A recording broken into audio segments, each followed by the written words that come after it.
येतात.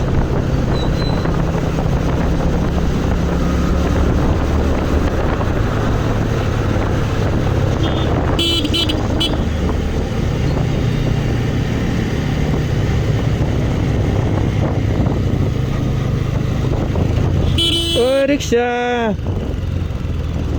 अरे काय गाडी ती मागून बघायचं जरा, गाडी ती मागून बघत जा की जरा. अरे कसं चालवतं म्हणजे डायरेक्ट अशी घालतात आडवी, डायरेक्ट आडवी घालतात मग. अहो पण तुम्ही डायरेक्ट आडवी घालता, गाडी सरळ चालली तुम्ही गाडी आडवी घालणार, तुम्ही कुठं घालू काय तुम्ही.